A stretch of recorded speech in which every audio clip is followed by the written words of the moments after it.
السلام عليكم حبايبي، ازيكم عاملين ايه؟ يا رب تكونوا بخير.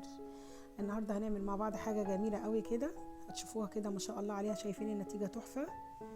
بالهنا والشفا عليكم، كلنا بنحبها وبنزلها في الايام الشتاء الدافيه دي، جميله جميله جميله. بالهنا والشفا عليكم.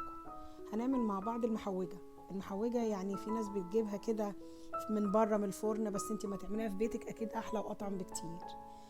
بسم الله، دخلنا على المقادير كده، بنسمي بالله وبقول لك جبنا كيلو دقيق محطوط عليه ربع معلقه صغيره ملح، ودي ربع كيلو حلبة مطحونة أو المحوجة من عند العطار، كوباية جوز هند، 4 معالق مغات، كوبايتين زيت، هقولك طبعا المقادير دي كلها وأنا بعمل، وكوبايتين سكر، ونص كوباية حبة البركة، وكوباية سمنة.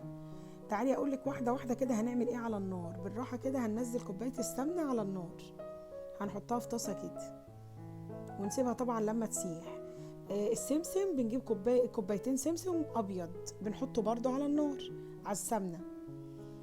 بنبدا ننزل تاني عليهم. انا بصي حطيت الخلطه اللي هي بتاعت المحوجه دي على النار تطلع ريحتها، في ناس بتحطها وفي ناس بتحب تسيبها للاخر. انا بحب احطها مع السمسم، مع حبه البركه، مع كوبايه جوز الهند دي، على اساس ان هي بتدي ريحه وطعم جميل قوي، بتطلع ريحتها حلوه قوي. يبقى حطينا كوبايه سمنه، حطينا عليهم كوبايتين سمسم، خدنا منهم معلقتين، هنقول لك نحطهم على الوش في الاخر، ومعلقتين جوز هند برضو شلناهم من الكوبايه.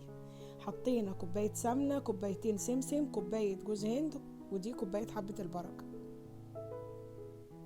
حطينا الدقيق هنا، ونحط عليه 2 كيس بيكنج باودر، طبعا عارفينه ده جميل وخفيف بيخلي الحاجه جميل.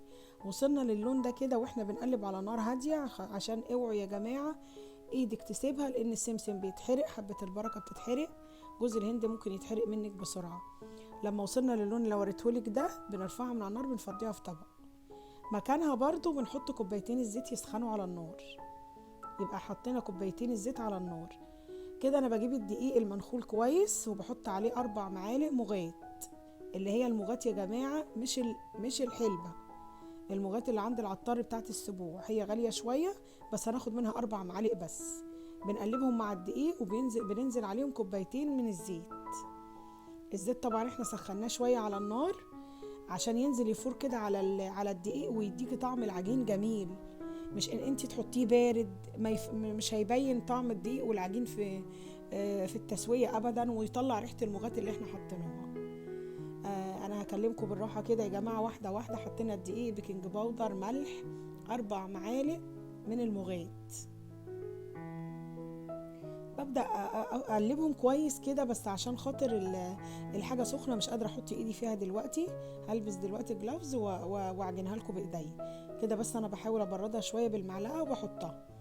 اول ما دخلت المكونات كلها في بعضها، الدقيق مع الزيت مع المغات، حطيت السمسم وجوز الهند والحاجات اللي انا كنت حطيتها مع كوباية السمنة. ابدأ اقلب فيهم كده كويس من تحت لفوق عشان ندخل كل المكونات مع بعضها.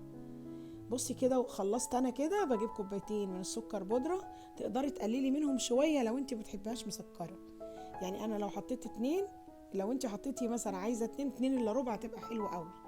وكوبايتين عسل برضو اسود، لا 1.5 كوباية حلوة قوي. يبقى انا حطيت 1.5 كوباية عسل اسود على 2 الا ربع سكر. ببدأ اجيب الجلافز كده وبقلب بايديا زي ما انتوا شايفين يا حبايبي كده، بدخل كل المكونات مع بعضها. جميلة جدا وريحتها هايلة، والمحوجة دي بالذات كده جميلة في الشتاء، ريحتها حلوة وطعمها أحلى. بجيب صاج وبدهنه زيت، وبنزل فيه كل المقدار بتاعي، وابدأ أفرده بالشكل ده. بقدر بسويه كده في الصاج كله، طبعا الصاج ده واخد عندي الكيلو كله. ببدأ أفرده كله بالشكل ده، وبجيب المعلقتين جوز الهند والسمسم اللي أنا شايلاهم من الأول، بوزعهم عليهم كده. احنا بنقطعها طبعا قبل ما تدخل الفرن، لانك انت استحالة بعد ما تطلع من الفرن تعرفي تقطعيها، لانها بتفرفت منك خالص. احنا بنعيد عليها بس بعد ما تطلع من الفرن. بنقطعها مربعات بالشكل ده، ما شاء الله جميلة اهي. بنقطعها كلها كده حسب الحجم اللي انت عايزاه، وبندخلها على فرن 180 الرف اللي في النص. هي كده طلعت من الفرن يا جماعه، بس الضوء كان عندي هدي شويه عادي يعني ما كانش قوي. الاسود ده مش محروقه، هي كده من العسل. بعد ما تسويها بتطلع من الفرن بالشكل ده، بتبداي تعيدي عليها تاني وتقدميها بالشكل ده يا جماعه. ما تنسوش يا حبايبي لايك وشير وسبسكرايب وفعلوا الجرس عشان يوصلكوا كل جديد. مع السلامه.